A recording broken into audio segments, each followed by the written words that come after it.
At 75, King Charles just admitted he used MI5 to spy on Princess Diana. And the reason? It wasn't politics. It was obsession.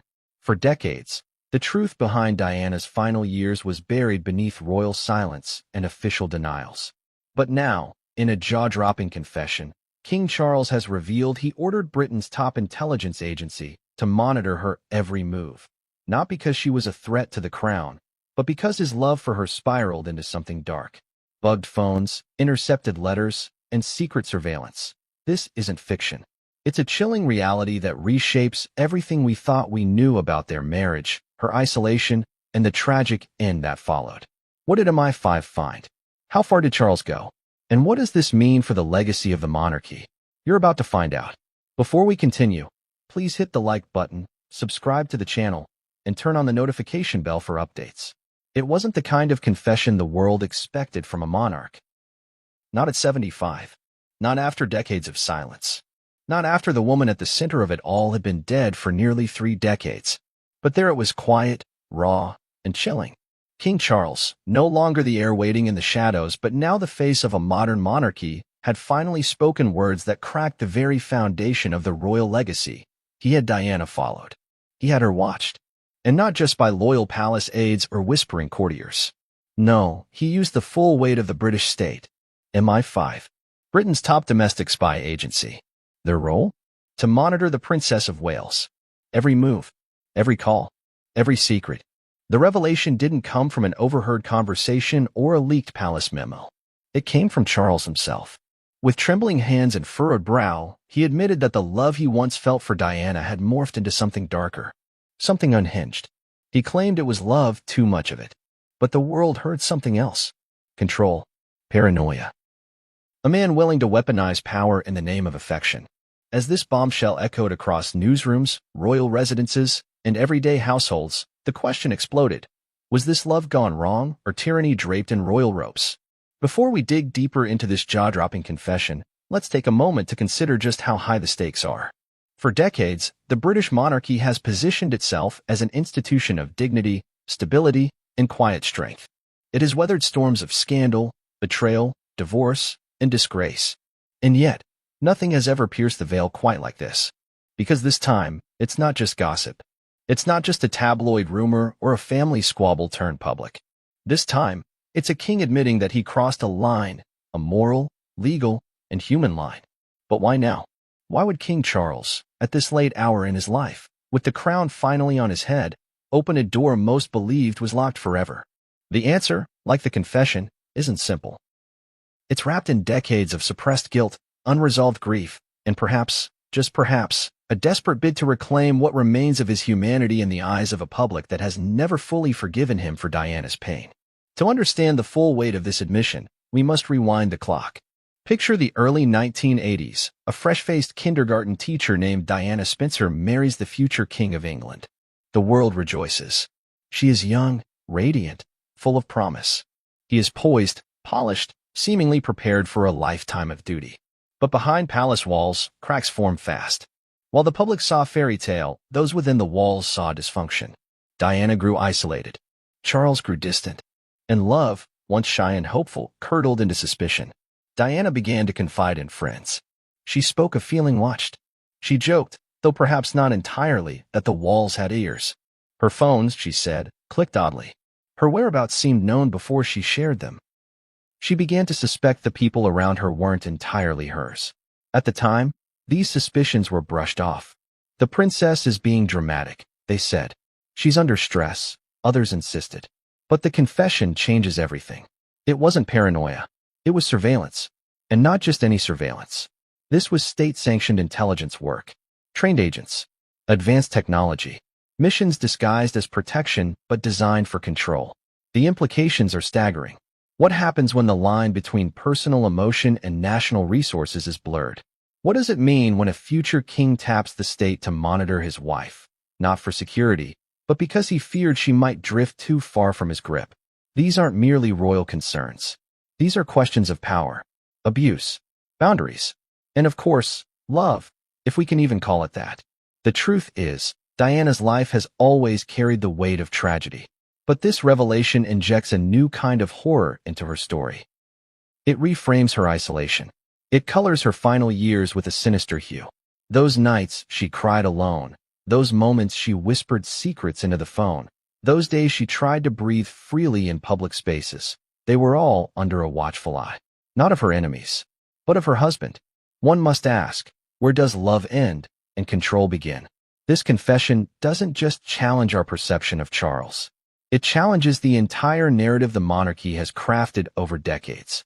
Because if a future king can secretly bug his wife, what else might have happened beneath the polished veneers of Buckingham and Kensington? And then comes the most haunting part of all. What if Diana knew? What if she lived her final years not just under suspicion, but under the crushing knowledge that she was being hunted, not for her safety, but for her silence? There are moments in history that demand a nation's pause. Not because they're loud, not because they're tragic, but because they force us to reconsider everything we thought we understood. This is one of those moments. A man has confessed. A king. And though his voice was quiet, its echo will be thunderous. In the coming chapters, we will break down this revelation layer by layer. We'll dive into the private journals Diana kept and the people she trusted. We'll hear from former MI5 operatives who now question the assignments that once carried out. We'll uncover the inner workings of Operation In Check, what sources say was the codename given to Diana's surveillance. We will also trace Charles's emotional journey, how a man trained for rule could fall so deeply into obsession. We'll hear from psychologists, royal historians, and those close to the crown. And finally, we'll look at what this means for the legacy of the monarchy and the future of the House of Windsor. This isn't just another royal story. It's a story about love turned weapon, about loyalty turned violation, about truth finally clawing its way through decades of silence. And for Diana, for the millions who loved her, it's long overdue. Now that the silence is broken, the only question left is, what do we do with the truth? Before there was surveillance, before there was suspicion, betrayal, and tragic distance, there was a love story, or so the world believed. It started like a fairy tale. The quiet aristocratic girl from Spencer lineage, shy, endearing, barely 20, was chosen for a destiny most girls only dreamed of. Lady Diana Spencer was plucked from the countryside and presented to the world as the future Princess of Wales, the bride of Prince Charles, a man groomed from birth to rule. The press called it a match made in heaven. But heaven, it turned out, was just another place where illusion was easier to sell than truth. For Charles, the decision to marry Diana was not simply romantic. It was also strategic. The royal family, particularly Prince Philip and Queen Elizabeth, had grown increasingly concerned about Charles's reputation. His age, then 32, and his long-standing entanglement with Camilla Parker Bowles, a married woman, had become problematic. The pressure to find a suitable wife, someone young, virginal, noble, was mounting. Diana ticked every box. And yet, beneath the surface of that courtship, cracks were already forming. Charles was said to be intrigued by Diana's innocence, charmed by her wide eyes and graceful demeanor. But intrigue is not love, and charm is not compatibility. As their engagement unfolded, signs of disconnect emerged. Charles reportedly balked when asked if he was in love. His answer, whatever in love means, echoed through tabloids like a warning siren. Diana, for her part, confessed to friends that something felt off. But by then, the machinery of monarchy was already in motion. The wedding in July 1981 was a spectacle unlike any other. Millions watched. Billions cheered. And as the young bride stepped into St. Paul's Cathedral in her dramatic ivory gown, the weight of expectation settled onto her shoulders like the trailing veil behind her. Charles, smiling for the cameras, walked with an unease he couldn't quite mask. The ceremony was regal. The photos were iconic. But the union itself was already wobbling. In private, the differences between them became glaring. Diana, emotional and expressive, needed reassurance, tenderness, connection. Charles, reserved and burdened by duty, offered formality, distance, and cryptic silences. Where Diana craved intimacy, Charles often withdrew. When she needed vulnerability, he leaned into protocol.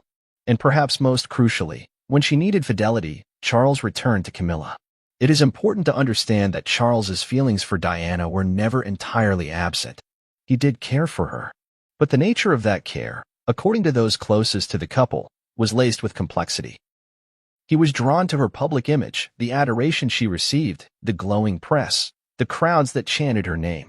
But rather than celebrate her popularity, he grew to resent it. Every cheer for Diana felt like a judgment against him. Every photograph of her hugging a sick child felt like a spotlight he could never stand in. Jealousy began to fester, not of another man, but of the nation itself. That envy, unspoken and unacknowledged, birthed something darker. Charles, unable to match Diana's public grace, began to quietly undermine it. His aides whispered to the press about her mental health. Palace leaks suggested she was unstable. Her emotional reactions, understandable in the context of betrayal and isolation, were framed as evidence of hysteria. Behind closed doors, Charles was said to be cold, sarcastic, even cruel. Publicly, he kept up appearances. Privately, he nursed resentment like a wound. The turning point came not with a scandal, but with a pattern. Charles's need to control Diana's behavior, her friendships, her movements, her schedule, became increasingly rigid. He didn't like her speaking too candidly with the press. He bristled at her growing independence. And when Diana began to forge relationships outside the palace structure, with journalists, activists, and ordinary people, Charles saw it not as a strength, but a threat. That's where obsession began to take root. Obsession rarely announces itself with drama. It slips in quietly, dressed as concern. It cloaks itself in good intentions. Charles, according to royal insiders, began to justify his control as protection. He was merely looking out for her, he said, keeping her safe, ensuring the monarchy didn't suffer from poor optics or impulsive behavior. But those explanations unraveled as his tactics intensified. He began asking more questions. Where was she going? Who was she meeting? Why wasn't he informed? Staff were allegedly instructed to report back on her actions. Phone calls were listened in on. Her diaries, she kept meticulous notes, went missing and reappeared, sometimes with pages unreadably smudged. It was as if the walls of Kensington Palace began to breathe with someone else's paranoia. Friends of Diana, years later, would recall that she often felt she was being watched. Not just by the press, not just by the public, but by someone closer, someone with access. And yet, even then, she remained committed to the marriage, if not for love, then for the sake of her sons. She adored William and Harry with a ferocity that seemed to grow as her marriage crumbled. But motherhood could not shield her from manipulation. In fact, it made her more vulnerable to it. Charles allegedly used the boys as leverage, insinuating that her behavior might affect custody arrangements, that she should be more careful with her words. Whether he meant it as a threat or not, Diana felt it as one. What Charles may not have understood or refused to admit was that his obsession wasn't about love. It was about control. Diana's evolution from timid bride to confident, compassionate icon disrupted the fragile hierarchy of their relationship. He had married someone he believed would remain silent, malleable, supportive. Instead, he found himself married to a woman who began to find her voice, even as he tried to silence it. By the late 1980s, the marriage was hollowed out. Public appearances were still made. Photos still captured smiles. But the emotional distance was insurmountable. And yet, Charles did not let go. Not entirely. Divorce was seen as failure. Worse, it would be a scandal. And Charles, ever conscious of image, could not bear to be the villain. So instead, he tightened his grip under the guise of preservation. What followed were years of Cold War within the palace. Not just between Diana and Charles, but between factions of staff, advisors, and extended royals who took sides. Rumors flew. Reputations crumbled. And still, Diana tried to hold on. Until, eventually, she stopped trying.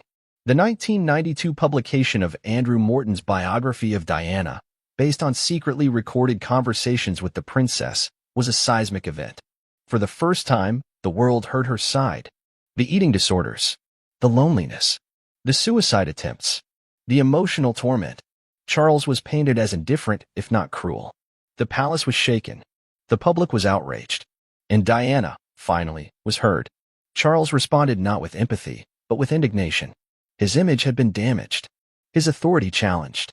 And though no one could prove it at the time, insiders claim it was around this period that surveillance ramped up. Diana had gone off script. She had defied the narrative. And for Charles, that was unacceptable. Obsession, by then, had fully consumed the relationship. No longer did he simply want her to behave. He needed to know everything. And when need becomes surveillance, the line between love and violation disappears entirely. To this day, defenders of Charles claim that he was under immense pressure, that the institution left him no room to be emotionally available. That may be true, But pressure does not excuse abuse. And the use of state intelligence to monitor a spouse is not just unethical, it is monstrous. What remains most haunting is this. Diana never stopped hoping Charles might love her. Even as she drifted emotionally, even as she explored new relationships, there remained a part of her that yearned for recognition, for respect, for the man she had once believed him to be.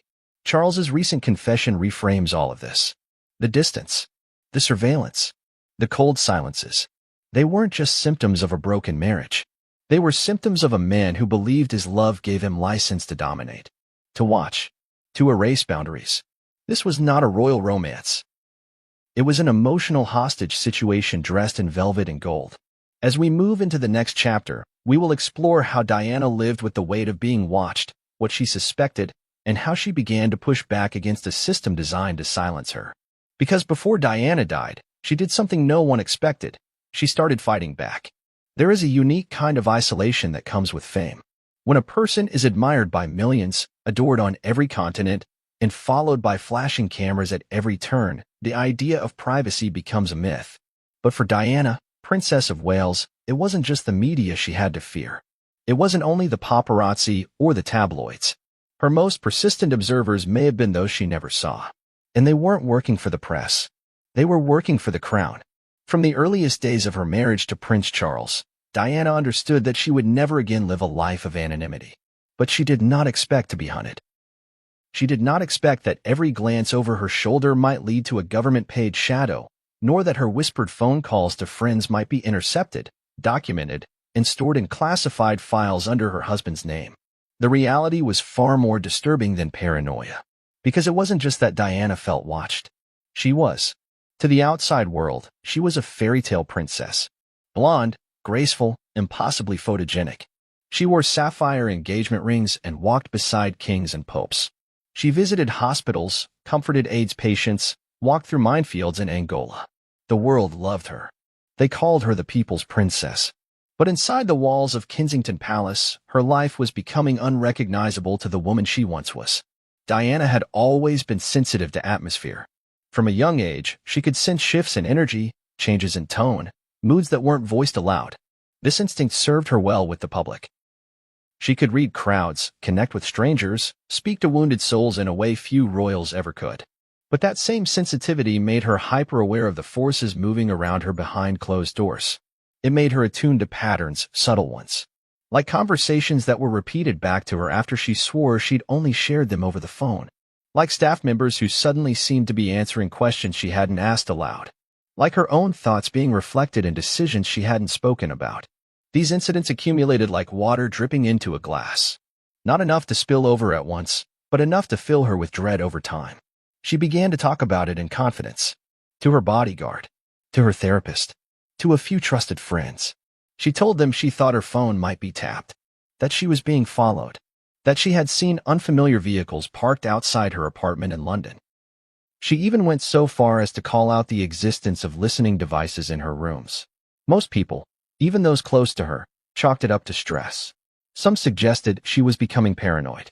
A few reminded her that public figures always feel watched. But Diana wasn't imagining it. Years later, retired members of the security services would hint at an unofficial operation involving her name. Files were allegedly opened. Surveillance was reportedly ordered. Intelligence methods were discreetly repurposed under the guise of protecting the monarchy's interests. And as King Charles would eventually admit, it had all begun not out of fear for her safety, but out of his personal obsession. The media, for their part, were relentless. Cameras followed Diana's every step. Photographers waited outside gyms, churches, restaurants. They chased her down highways. They hid in trees, in tunnels, in the shadows of buildings. She couldn't cry without someone capturing it. She couldn't laugh without it being front-page news. Even her grocery shopping made headlines. This constant visibility created an atmosphere of psychological torment. But even within that environment, there were moments Diana felt something deeper, something more strategic. She believed she was being manipulated from within her own home, that those closest to her were feeding information to people she had not invited into her life. This was not mere celebrity. This was surveillance with a mission. A turning point came in 1991, when Diana began to secretly record her own thoughts. These audio diaries, smuggled out of the palace and delivered to author Andrew Morton, would form the basis of a book that stunned the world. In those recordings, Diana described feeling completely isolated. She spoke of suicide attempts, of postpartum depression, of betrayal. But she also spoke of feeling observed, like a lab animal. Her inner life, she feared, was no longer hers. Morton's book, titled Diana, Her True Story, changed public perception of the royal family forever. For the first time, the sanitized story of a perfect marriage crumbled. And with it, the public's understanding of Diana evolved. She was no longer just a style icon. She was a woman under siege. What the public didn't know then, and what many are only beginning to understand now, is that those feelings of being watched were more than emotional intuition. They were grounded in reality. A number of former palace staffers, speaking anonymously, have confirmed that inquiries were made about Diana's daily activities, her personal calls, and her visitors. Whether this information was gathered formally through MI5 or informally through internal staff surveillance remains a murky question, but the pattern is impossible to ignore. In 1994, Diana was reportedly tipped off by a trusted contact that her personal rooms may have been bugged. A sweep was ordered. The results, like much of Diana's private life, were never officially disclosed. But those close to her said she was terrified by what the technicians found. And shortly after, she began using payphones, often leaving the palace just to make calls from random locations, churches, street corners, service stations. She had lost faith in her own space. Imagine that for a moment. Imagine being so uncertain of your surroundings that you don't feel safe making a phone call in your own bedroom. That your life is so entangled in the shadows of other people's agendas that even your voice is not your own. It wasn't just inside the palace walls, either. On numerous trips abroad, Diana reported strange incidents. In the United States, she once changed hotel rooms 3 times in a single night, convinced that she was being tracked. On a visit to France, she expressed concern that her drivers were not the ones originally scheduled. In the Middle East, she spoke of her phone conversations being repeated in tabloids within hours of making them. To her, the threat was everywhere, and she had no way to prove it. The ultimate cruelty of this surveillance was its psychological impact. Not only did it undermine Diana's trust in those around her, it distorted her sense of reality. She began second-guessing everyone. Was her friend really a friend? Was that staffer loyal or listening? Even her romantic relationships were tainted. Men she dated were followed, questioned, and sometimes shamed by the press or hounded into retreat. There are credible reports suggesting that at least one of Diana's romantic partners was approached by security personnel with veiled warnings. The message was clear: you are being watched, and so is she. Whether this was palace intervention or an independent intelligence measure is still debated. But for Diana, the result was the same: another layer of walls built around her. Perhaps the most heartbreaking aspect of all this is how hard she fought to be seen as a real person. Diana didn't want to be a mystery. She didn't want to be a symbol. She wanted to be understood. Yet the more she opened up, the more those in power tried to contain her. Her empathy was reframed as instability.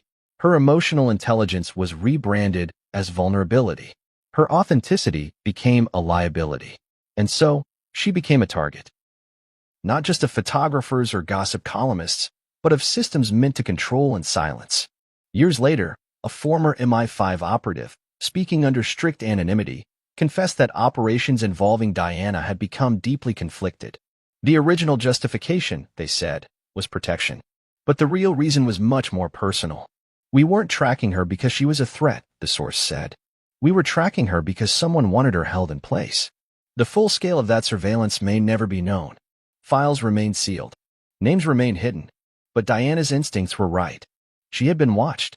And the watchers were closer than anyone could have imagined. Her tragic death in 1997, under a Paris tunnel, with cameras flashing even as she took her final breath, marked the culmination of a life lived in the relentless gaze of others. The irony is unbearable. After years of being hunted, she died being chased. Not metaphorically. Literally. The world mourned. And in that mourning came rage. At the paparazzi. At the palace. At the system that had consumed her. People demanded answers. They demanded accountability. But the truth, as it so often is in royal circles, remained buried under layers of discretion and power. Only now, with King Charles's confession, do we begin to glimpse the true extent of what Diana endured. This isn't just about betrayal. It's about surveillance as a weapon. It's about a woman whose inner world was stripped from her piece by piece, until even her thoughts felt compromised. Diana was, perhaps, the most photographed woman in history. But it wasn't the camera she feared most. It was the silence, the quiet, unseen observers who recorded her life not to celebrate her, but to keep her contained. In the next section, we will go deeper into the role of MI5, how the operation was allegedly structured, and what we now know about the secret files that followed Diana from Kensington to Paris. Because this wasn't a misunderstanding. It was a mission, and its target was a princess whose only crime was refusing to stay quiet. The name MI5 carries an air of mystery, fear, and silent authority. For most people in Britain, it is the realm of high-level national security, a faceless agency tasked with protecting the country from terrorists, foreign spies, and existential threats. But what happens when that power is turned inward? When it begins watching not criminals or enemies, but its own people, its own royalty? And not just any royal, but Diana, Princess of Wales. The idea of a British intelligence service operating against a member of the royal family is shocking. It undermines every belief about the boundaries of state power, the sanctity of private lives, and the lines a constitutional monarchy should never cross. Yet that is exactly what King Charles now admits happened. And what's more disturbing is why it happened. He says it began out of love. He says he was worried about her safety, concerned about the people she was associating with. He claims it was meant as protection. But if you strip away the sentiment and examine the structure of what was actually done, the truth becomes harder to soften. The future King of England allegedly directed a government intelligence agency to monitor his wife. He used the state's most powerful domestic surveillance tools not to protect national interests, but to soothe personal anxiety. MI5, the UK's security service, exists to defend against serious threats, espionage, subversion, terrorism. It is not a private service for personal vendettas or romantic insecurity. And yet, according to multiple insiders and whistleblowers who have emerged over the years, an exception was made in Diana's case. Or perhaps more accurately, a boundary was quietly moved. The earliest signs of MI5's involvement reportedly came during the breakdown of the Wales marriage in the early 1990s. Diana had become increasingly vocal about her pain. She gave interviews. She worked with journalists. She collaborated on a bombshell book that tore apart the royal narrative. Within palace circles, this was seen not just as defiance, it was seen as danger. And within that context, security services were brought in. Not because Diana posed a risk to the country, but because she was viewed as a risk to the crown. Sources inside Whitehall have claimed that communications between Clarence House and intelligence leaders began quietly and formally. Concerns were raised about Diana's potential contacts with foreign governments, about her interactions with international figures, and the possibility of her unknowingly leaking sensitive information. But those rationales were built on flimsy pretexts. At their core, they weren't about foreign policy. They were about control. A former intelligence officer, who retired in the late 2000s, has spoken on background about the directives that came from palace intermediaries. According to him, the operation was vague in its stated goals but extremely specific in its instructions: monitor her communications, log her movements, report on who she was meeting with, especially in foreign contexts. He said the order didn't come stamped with Charles's signature, but it was understood. The pressure didn't come through commands, it came through expectations. People inside MI5 were told that national security was on the line. They were told that the Princess of Wales might be vulnerable to manipulation by hostile actors. And with those justifications, surveillance began. It's important to understand how sophisticated this surveillance could be. MI5, by the 1990s, had advanced capabilities in telephone tapping, mail interception, covert listening devices, and personal tracking. These tools were designed to dismantle terrorist cells. They were now allegedly being used on a woman who had committed no crime. It didn't stop with phone lines. According to several credible reports, Diana's residences were swept on multiple occasions. And in at least one instance, listening devices were discovered embedded in electrical fittings. Technicians were told they were part of a standard security audit. But Diana wasn't naive. She asked questions. She took notes. She voiced her fears. And those around her began to believe she was right. Some members of her own security detail became uncomfortable. One, who later resigned, is reported to have confronted his superiors about the ethics of the monitoring. His concerns were dismissed. He left his post within months and never spoke publicly about what he had seen. Others stayed silent, torn between duty and conscience. The question of legality looms large here. Under British law, MI5 is authorized to conduct surveillance only under very specific circumstances. Warrants must be approved by the Home Secretary. There must be a clear and demonstrable link to national interest. Spying on a royal spouse, especially without her knowledge, does not fit easily into that framework. So how did it happen? The answer likely lies in a murky intersection of influence, assumption, and secrecy. The royal family, while constitutionally limited in power, still commands immense soft influence within government circles. Their concerns are taken seriously. Their wishes are respected, even when not explicitly stated. And within that environment, it is not hard to imagine that a suggestion from the Prince of Wales could ripple through departments until it became policy, without anyone ever writing it down. This creates a dangerous precedent. Because once personal relationships are allowed to dictate state surveillance, the door opens to abuses of power that are difficult to contain. And Diana's case was not just about passive monitoring. Reports suggest that entire files were built around her activities. Phone transcripts, travel logs, psychological assessments based on conversations she had in private. These weren't just observations. They were dossiers. And they were treated with the kind of seriousness normally reserved for people plotting harm to the nation.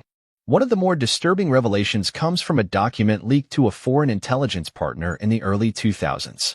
This document, which remains classified in the UK, reportedly contains summaries of Diana's phone calls with close friends, conversations about her emotional health, and even discussions about her romantic relationships.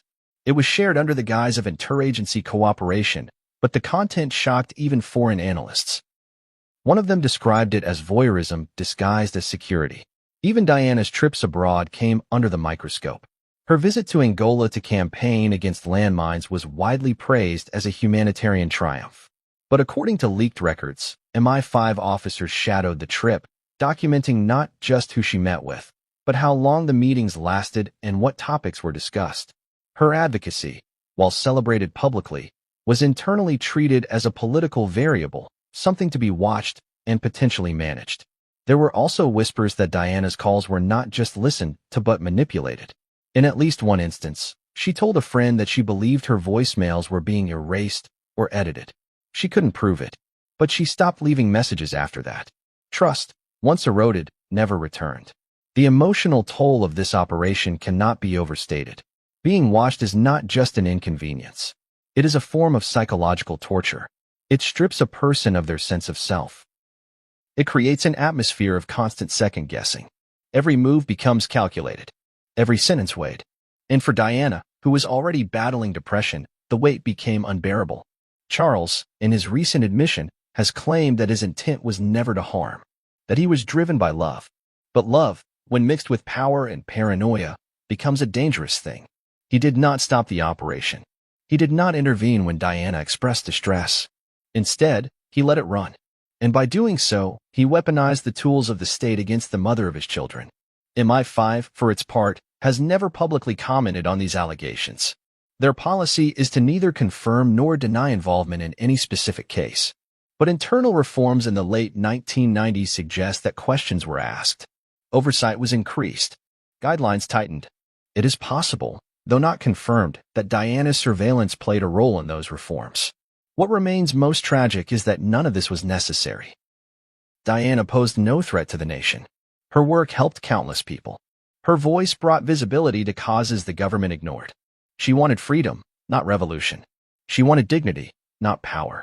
And yet, she was treated like a threat. The shadow of MI5 over her life is not just a story of intelligence overreach. It is a story of institutional betrayal, of systems built to protect being used to suppress, of a woman who asked to be heard and was instead recorded.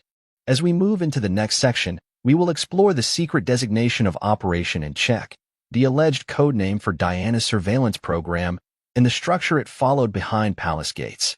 Because this was not a scattered set of actions. It was a coordinated campaign, and the goal was not justice. The goal was control. In the world of intelligence and espionage, code names are rarely random. They are chosen with purpose, designed to cloak operations behind a simple phrase that only those within the circle understand. According to multiple whispers within intelligence and palace corridors, the internal designation for the covert surveillance of Diana, Princess of Wales, was referred to as Operation in Check. Two words that, on the surface, sound benign, harmless even. But beneath that title lies one of the most disturbing breaches of trust ever orchestrated behind royal walls. The phrase "in check" suggests something restrained, controlled, contained. In chess, to be in check is to be under direct threat from the opposing side. It signals a position of vulnerability, of being watched and hunted, cornered with limited moves. And when applied to a human being, specifically Diana, it reveals more than the architects of the operation may have ever intended. Because if the goal of this surveillance was to keep her in check, then it was never about love. It was about power. The origin of Operation in Check, according to sources with knowledge of internal royal security practices, began with an informal conversation between Charles and a senior courtier shortly after the release of Andrew Morton's explosive 1992 biography. That book had shattered the illusion of royal bliss. It painted a portrait of Diana not as a hysterical wife or broken woman, but as someone trapped in a psychological battlefield. Charles's reaction was not just embarrassment. It was fury. He reportedly felt blindsided, betrayed, and, perhaps most of all, out of control. That loss of control, especially for someone raised within the rigid structures of monarchy, was intolerable. Charles had been taught that the crown survives on discipline, discretion, and order. Morton's book made it clear that Diana was no longer operating under those terms. She was speaking freely, emotionally, and worse, authentically. It was in that moment, some believe, that Charles first sanctioned what would evolve into a full surveillance operation. Operation in Check was never formally announced, and no paper trail is expected to surface publicly. But insiders from both the intelligence community and royal staff claim that instructions began trickling down in coded language, carried through intermediaries, masked as security upgrades or routine reviews. Only a handful of people knew its real scope. At its heart, the operation was multi-pronged. The first layer involved communication monitoring. Diana's landlines at Kensington Palace and her private apartment at Clarence House were reportedly tapped. The official reasoning was the same recycled line: protection. It was vital, they said, to ensure she wasn't being manipulated by foreign agents or tabloid reporters. But the transcripts, once collected, rarely revealed plots or dangers. They revealed loneliness, pain, frustration, conversations with friends about feeling unloved, late-night calls expressing fear, uncertainty, and a desire to break free. Those recordings weren't classified because they posed national threats. They were classified because they were personal. They were devastatingly human. And someone, perhaps many, listened to them anyway. The second layer of Operation in Check involved physical surveillance. Diana's movements were logged with near military precision. Trips to the gym, unannounced hospital visits, late-night drives to see friends, all documented.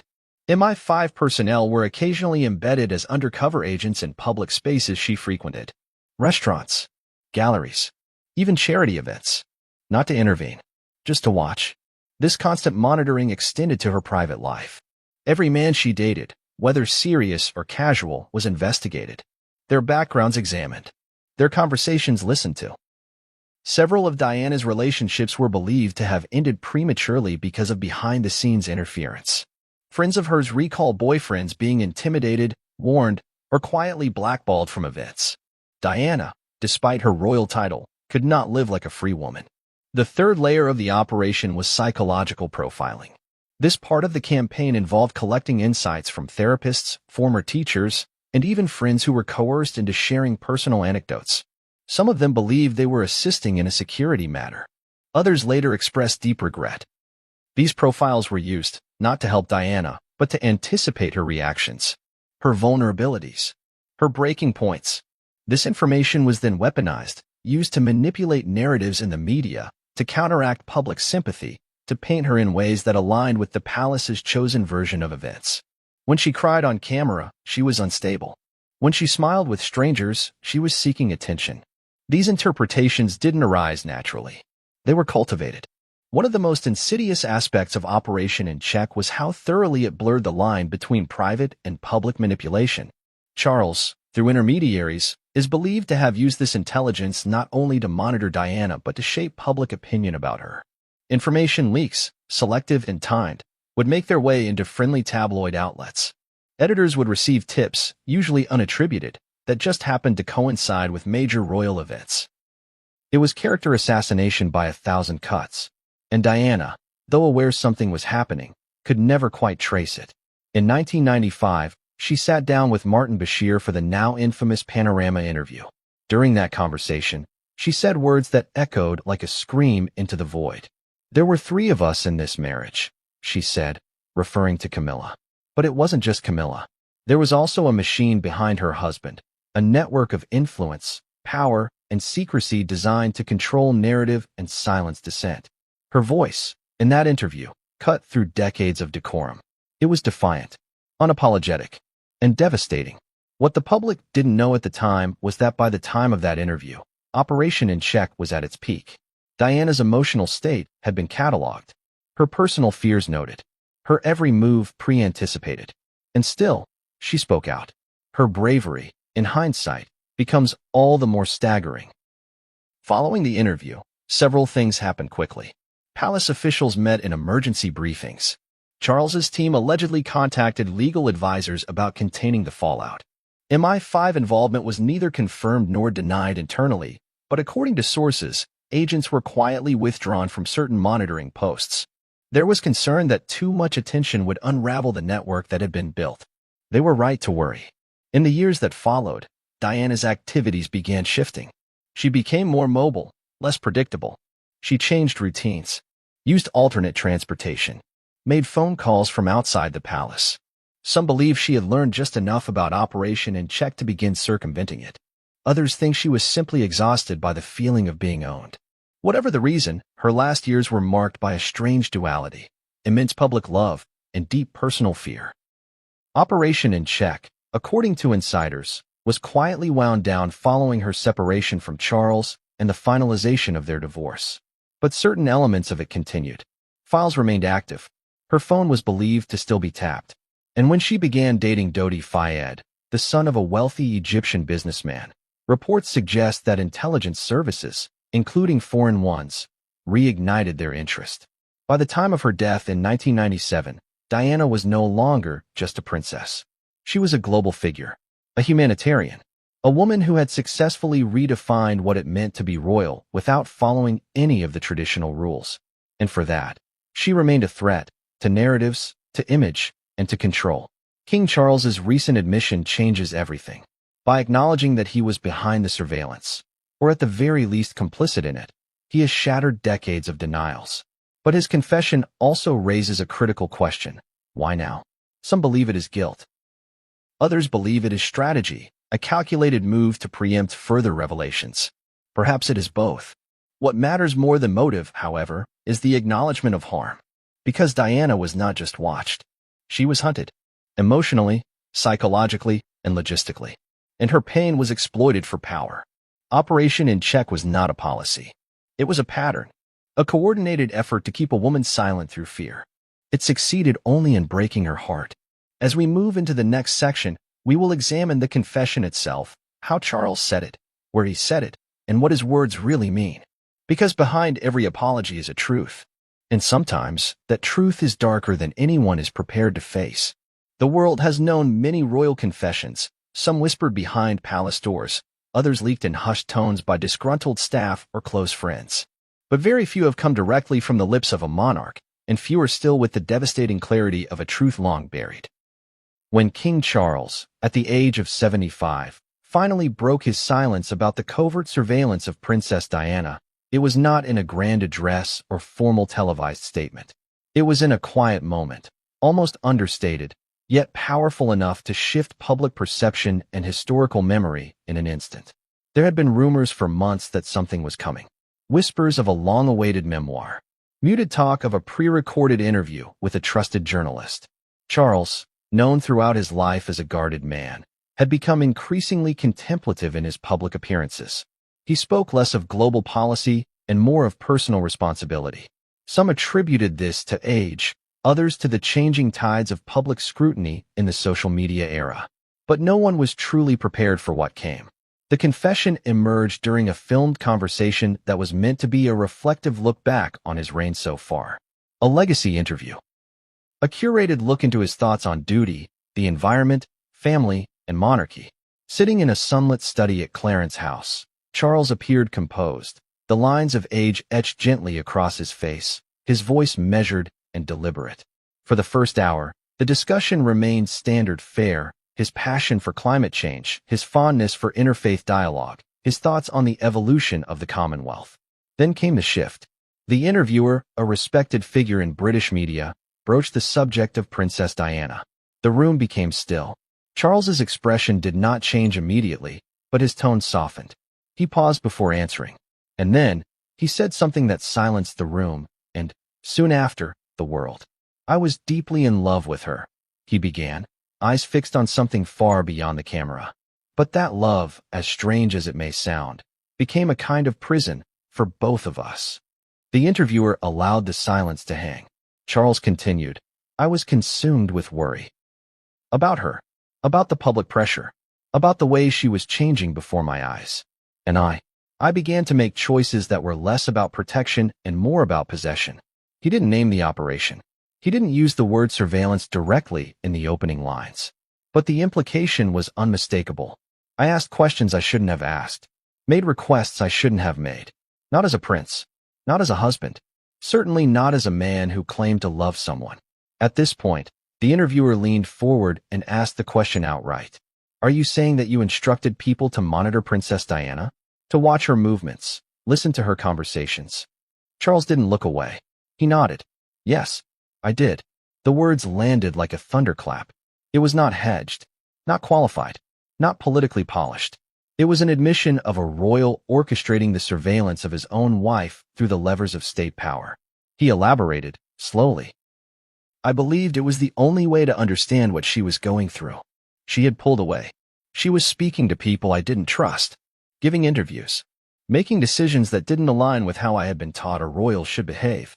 I told myself it was about the monarchy, that I was trying to protect the institution.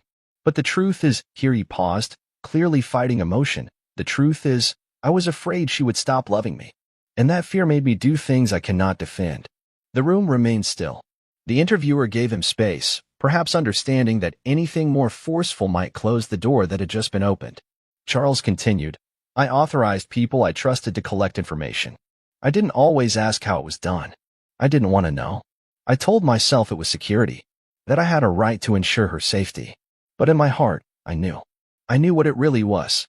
I wanted to know if she was slipping away from me. If she was building a world that didn't include me."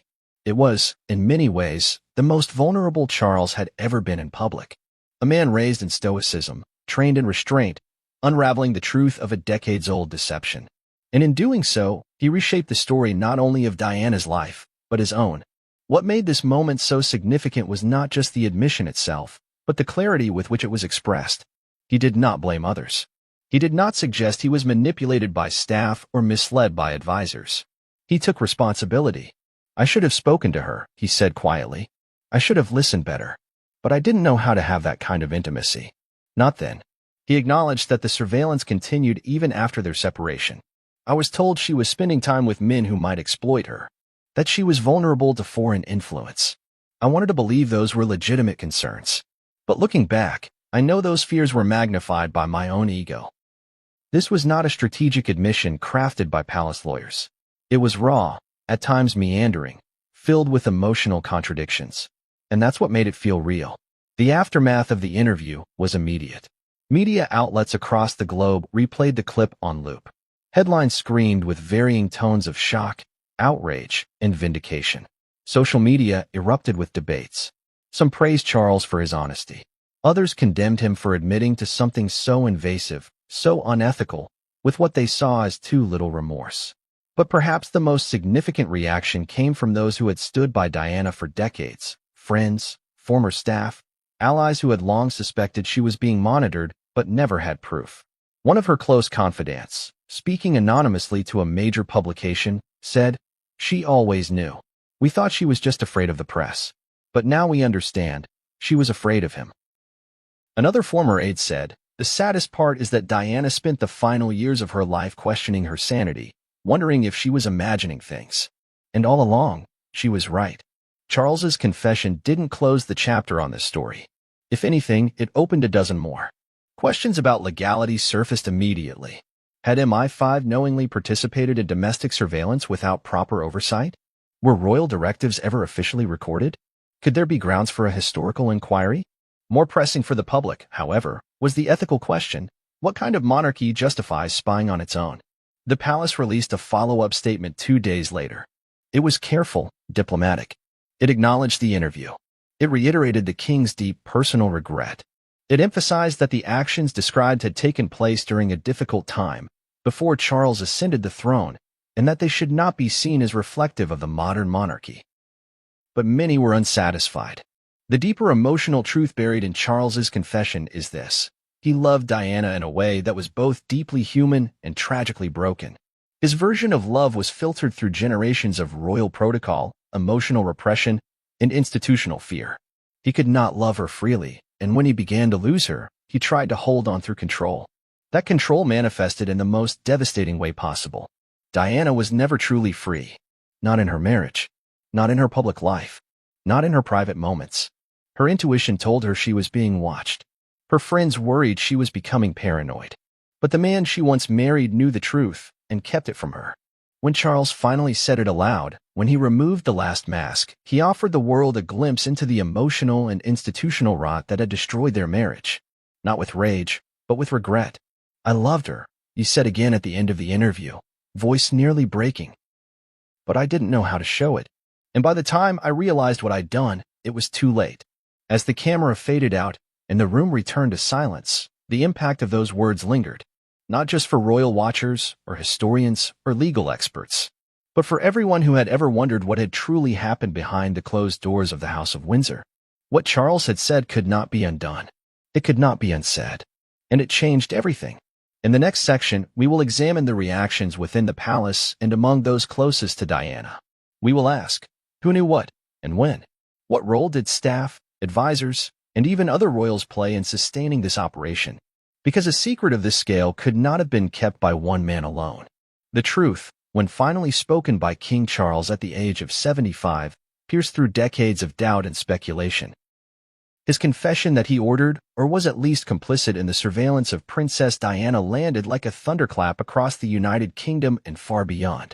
But in the echoes that followed, a deeper question emerged from the shadows. If Charles knew, then who else knew? This operation, coded as "in check," was too large, too coordinated, and too sustained to have existed in isolation. No monarch or heir operates in a vacuum. The British royal system is built on layers of advisors, courtiers, secretaries, private security personnel, intelligence liaisons, and household staff. Within this intricate network, silence is currency and loyalty is demanded, not earned. But it is precisely in these layers that the story takes on new dimensions. If King Charles was the one who authorized the surveillance, someone had to plan it. Someone had to relay the requests to MI5. Someone had to sign off on the logistics, review the reports, deliver the summaries, filter the intelligence. This wasn't a moment of impulsive overreach. It was a campaign sustained over months, possibly years. So, who were the co-architects of Diana's entrapment? To understand the answer, we must first understand the palace machine. Contrary to public perception, the royal family does not operate as individuals who simply appear for ceremonies and wave from balconies. Behind each member is a team, often several teams, dedicated to managing their image, their schedule, their safety, and their relationship with the government. In Charles's case, his private office at Clarence House was managed by a principal private secretary, typically a senior civil servant with decades of experience navigating government and royal circles. This person, along with the deputy private secretary and a network of press officers, intelligence liaisons, and equerries, would have handled anything requiring discretion and operational planning. They were the shield and the sword, defending Charles from scandal while quietly enforcing his will. Former palace staff, under conditions of anonymity, have suggested that one such principal private secretary, who later retired and was knighted for services to the crown, was directly involved in liaising with government officials regarding Diana's activities. Not necessarily for protection, but for containment. He is believed to have been the one who first contacted a mid-ranking MI5 official under the pretense of conducting a sensitivity review surrounding Diana's growing media presence. From that conversation, the path to surveillance was carved.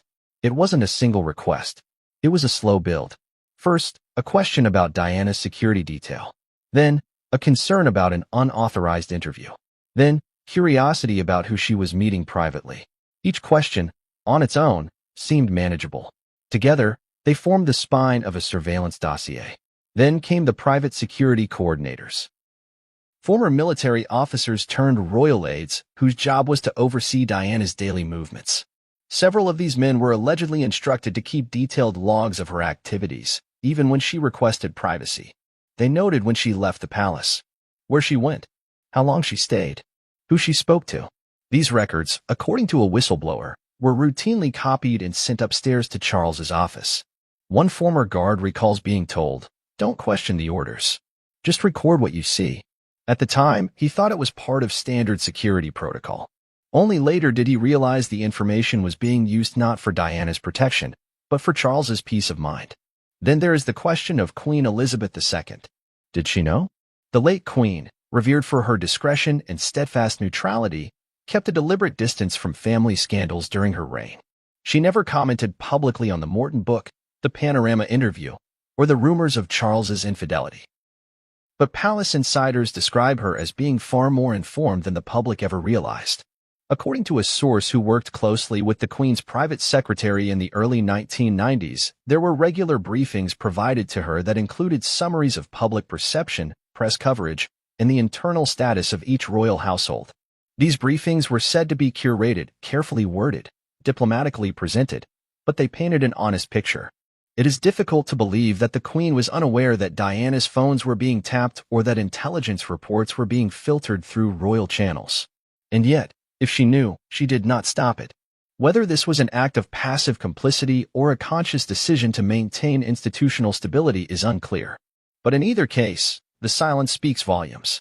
There's also Camilla Parker Bowles, now Queen Consort. During the height of Operation in Check, she remained a controversial but constant presence in Charles's life. Though she had no official role at the time, her influence on Charles was significant.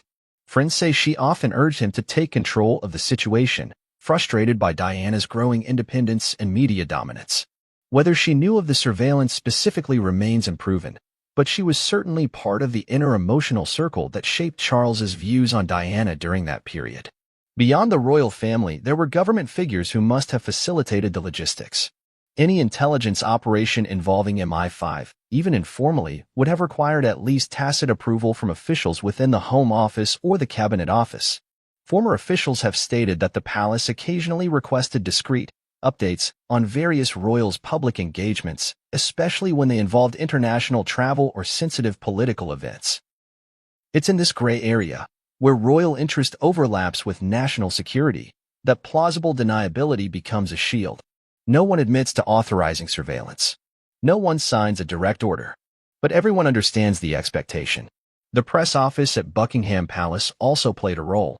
Every time Diana's image surged in the public eye, every time she spoke out or appeared on television, there was a response. Press officers would craft counter-narratives, leak stories, reframe events.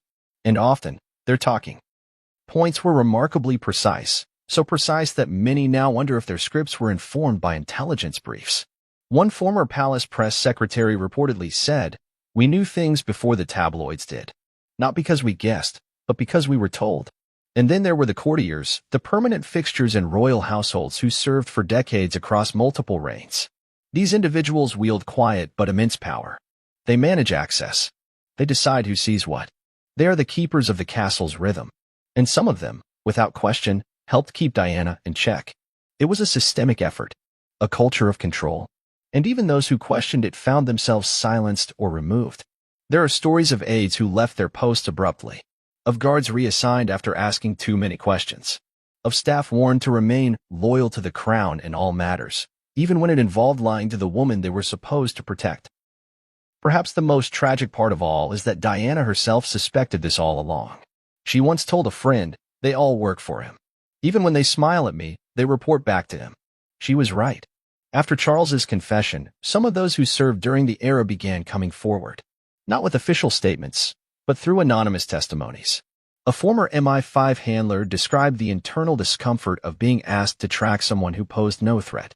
A palace aide admitted to intercepting Diana's letters and photocopying them before they were sent. A press officer described planting a story in the Daily Mail to distract from Diana's humanitarian trip to Bosnia. Each of these stories, alone, might seem like procedural missteps. Together, they paint a chilling picture. This wasn't a one-man operation. It was an ecosystem.